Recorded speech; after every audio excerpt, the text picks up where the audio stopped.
আজকে বানিয়েছি সম্পূর্ণ নিরামিষভাবে বাঁধাকপির ঘন্ট, যেটা রুটি, পরোটা, মুড়ি কিংবা ভাতের সাথে তো খেতে দুর্দান্ত লাগে। চলুন বন্ধুরা, আজকে এই বাঁধাকপির ঘন্টটা আমি আপনাদের সাথে শেয়ার করব। তো এখানে নিয়ে নিয়েছি বাঁধাকপি ঝিরিঝিরি করে বা সরু সরু করে কেটে নিয়েছি, আর সাথে নিয়েছি ডুমো ডুমো করে আলু।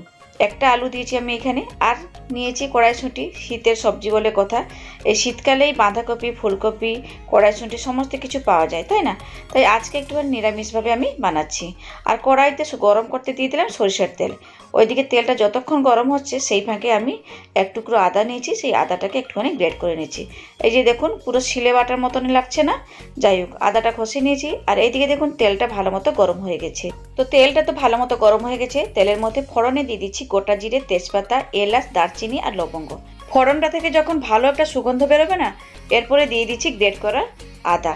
বেশ, আদাটা দিয়ে দেওয়ার পরে কিছুক্ষণ আমি একটুখানি ভেজে নেব। তারপরে আমি অ্যাড করব টমেটো। এই রান্নাতে কিন্তু টমেটোটা একটুখানি বেশি লাগবে, তাই জন্য আমি 3টে মিডিয়াম সাইজের টমেটোকে ভালো করে কেটে নিয়েছি, মানে 4 ফালি করে কেটে দিয়ে দিলাম তেলের মধ্যে। তো আদার সাথে টমেটোটাকে 1 মিনিট ভাজা ভাজা করে নিয়ে তারপরে দিয়ে দিলাম আমি পরিমাণ মতো নুন। নুনটা দেওয়ার ফলে কি হবে, টমেটোটা তাড়াতাড়ি নরম হয়ে যাবে। আর এই সময় আমি দিয়ে দিচ্ছি সামান্য একটুখানি জল। বেশ, একটুখানি মিশিয়ে নেব। তারপরে কিছু গুঁড়ো মশলা আমি এড করব। জলটা দেওয়ার কারণ হলো মশলাগুলো যাতে পুড়ে না যায়।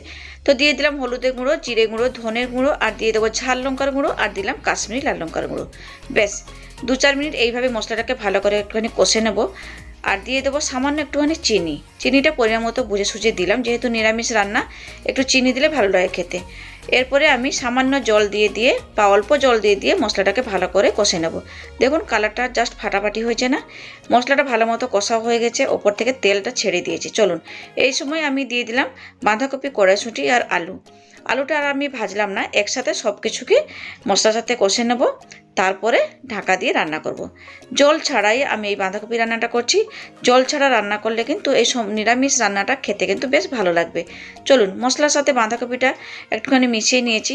আর সামান্য একটুখানি নুন দিলাম। নুনটা কম হচ্ছিলো, যেহেতু বাঁধাকপিটা দিয়েছি না, তাই জন্য সামান্য একটুখানি নুন দিয়ে দিলাম। এরপরে মিশিয়ে টিশিয়ে নিয়ে ঢাকা দিয়ে দিলাম। 5 মিনিট ঢাকা দেওয়ার পরে ঢাকাটা খুলে নিলাম। দেখুন, এবার আরও একবার আমি ভালো করে মিশিয়ে দিয়েছি। বাঁধাকপি থেকে কতটা জল বেরিয়েছে দেখুন।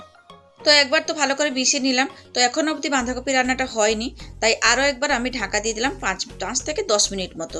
গ্যাসের ফ্লেমটাকে পুরো লো করে দিয়েছিলাম। এই যে দেখুন, বাঁধাকপি রান্নাটা মোটামুটি হয়ে এসেছে, জলটাও শুকিয়ে গেছে।